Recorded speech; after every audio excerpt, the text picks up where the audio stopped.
Welcome back to Cyber Mornings Daily, everyone. We've got another deep dive today into 3 cyber attacks that really caught my eye.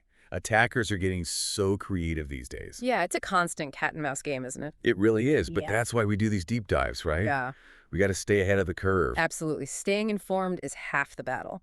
Okay, so let's jump right in. Our first story involves Finastra. They're a big deal in the fintech world.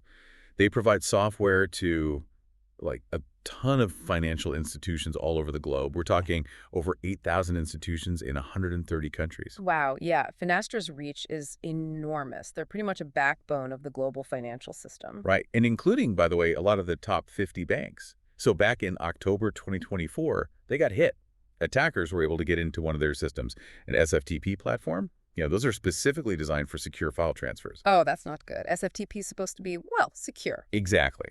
And here's the kicker. They were in there undetected for days. Days. Seriously, that's a lot of time to be poking around a system like that. It makes you wonder about their security, their detection capabilities. Right. Well, you think a company of that size dealing with such sensitive financial data would have like the best security measures, right? Well, you would hope so. But this kind of thing happens. Even big organizations, sometimes they struggle with just basic security hygiene. Things like patching, threat detection, strong access controls. They get overlooked or underfunded. Yeah, classic. It's like everyone knows security is important, but actually putting it all into practice, especially in a huge organization, is tough. Oh, absolutely. It's a lot easier said than done. Okay, so this is where things get really interesting. So there were all these claims going around about a massive data leak, something like 400 gigabytes of Finastra data circulating on a cybercrime forum. Yikes, 400 gigs. That's a lot of data. Right, but get this. Finastra publicly downplayed the whole thing. They said, nah, it's not a big deal. The risk to individuals is low. Hmm. That's a tricky one. Companies always want to downplay these things. It's understandable, damage control, protect their reputation, all that. Yeah, I get that. But it also feels a little like they're sweeping it under the rug. It does make you wonder about the transparency, right? Like, is there more to this story? And this isn't even their first rodeo, remember? They had that ransomware attack back in 2020. Oh, yeah, I remember that. And the cause. Unpatched vulnerabilities, if I'm not mistaken. You're exactly right. It shows that even big organizations, they can be vulnerable to those basic oversights. All right, let's move on to the next story. This one hits a little closer to home for a lot of people. It involves Lee Enterprises, a huge publishing group, newspapers and stuff. They've got a massive reach, like 77 daily newspapers, hundreds of other publications all over the U.S. Wow, that's a lot of local news. And local news is so vital, it keeps communities informed and connected. Exactly, and that's why this attack is so concerning. So, on February 3rd of this year, they were hit with a ransomware attack, Yeah. and it crippled them for over 2 weeks. Like, they couldn't print or distribute their papers, billing systems were messed up, they couldn't even pay their vendors. Oof. Yeah, that's rough. Ransomware can really bring an organization to its knees. It goes way beyond just encrypting files. It disrupts everything. Totally. And it's a big deal because in this case, it disrupted the flow of information to literally millions of people. It's a stark reminder of just how reliant we are on those digital systems. It really is. It can be easy to take those systems for granted until they're gone. Okay, so talk to me about the attackers, like how they even get in. What were they doing? Well, seems like they followed that pretty standard ransomware playbook, get into the network, encrypt critical applications, and steal files. And they do that last part, the data exfiltration, to really up the pressure. You mean they threatened to leak the stolen data if the ransom isn't paid? Exactly. It puts the victim in a really tough spot. Pay up and risk funding further criminal activity, or refuse and risk sensitive information getting out there. Ugh, what a horrible situation.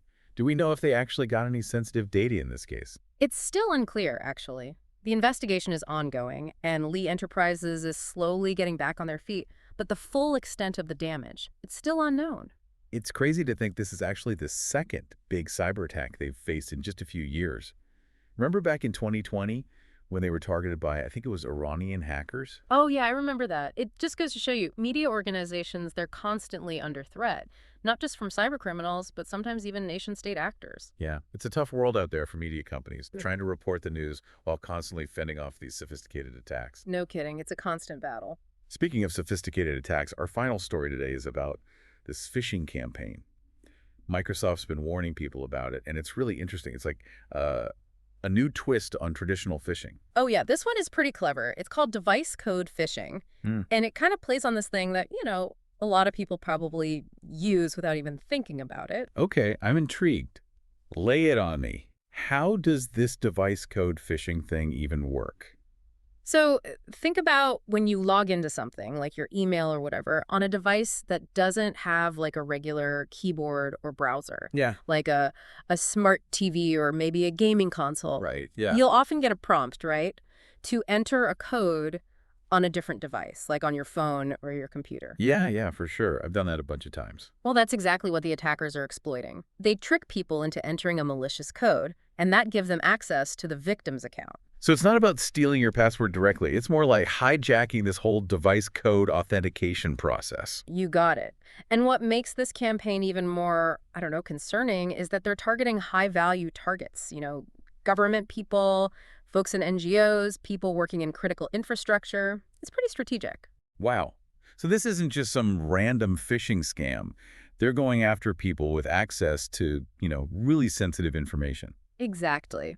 And here's how they usually do it. First, they impersonate someone the victim knows and trusts, like a colleague or a contact. They use messaging platforms, like WhatsApp, Signal, even Microsoft Teams. Right, classic social engineering.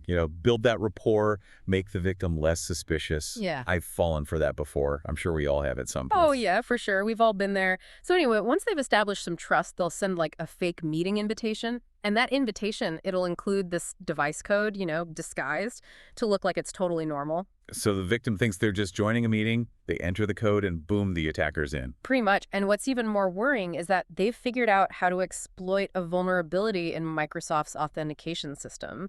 It allows them to generate new access tokens. Those are basically like long-lasting keys to your account. Hold on, break that down for me a little. What does it mean to generate new access tokens? What are the implications of that? Okay, so imagine you log into your account. The service gives you these tokens, right? They're valid for like a set amount of time. They work behind the scenes, keep you logged in. Well, these attackers, they've figured out how to steal these, what they call refresh tokens. So they can basically stay logged in indefinitely, even if the victim changes their password. Yeah, pretty much. That's why this particular phishing campaign is so dangerous. Okay, I'm feeling a little vulnerable right now. What can our listeners do to protect themselves from this kind of attack? Well, first thing is awareness. Now that you know about it, you're already a step ahead. Be wary of any unexpected prompts for device codes. If you didn't initiate a login attempt that needs a device code, don't enter it.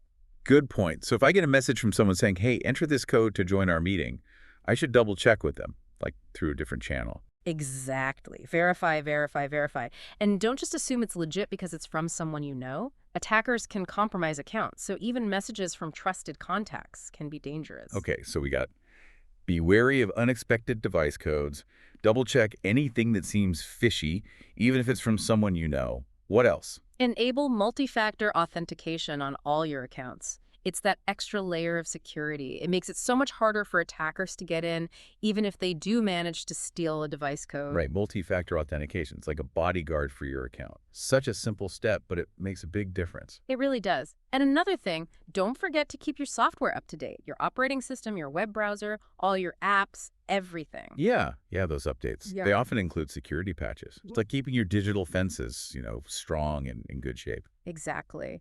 And lastly, be cautious about what you share online, especially on social media. Attackers can use that information to create more convincing phishing attacks, ones tailored to your interests and connections. It's all about being mindful of our digital footprint, right? What we share can be used against us. Absolutely. It's something to keep in mind. It's wild, right? Right. Like, as we're talking about all these cyber attacks, it just hits me. They all play on our human nature in some way. It's true. Our trust in people we know, that desire to help out, or just clicking on things without really thinking, attackers are really good at figuring that stuff out. Totally. So how do we get better at resisting those tactics? Like, I know about them now, Yeah. but in the moment, it's so easy to fall for that stuff. Yeah, I hear you. I mean, it takes practice. You got to build up that kind of skepticism, especially online. Like if something seems too good to be true, or even just a little off, trust your gut. Don't be afraid to question things, double check, even just say no. It's like having a BS detector for the digital world. Exactly. And don't forget, anyone can be a target. These attackers, they're not picky. They just want the easiest way in. So we all need to be aware and ready to defend ourselves. So awareness and preparation, those are our best weapons. You got it. And remember, cybersecurity, it's not just about the tech stuff. It's about people, processes, that whole culture. We got to work together to make the digital world safer for everyone. Well said. I think that's a great place to wrap up our discussion. It really is. Always a pleasure diving deep with you and everyone listening. Absolutely. Thanks for joining us for another Cyber Mornings Daily Deep Dive. Stay curious, stay vigilant, and we'll catch you next time.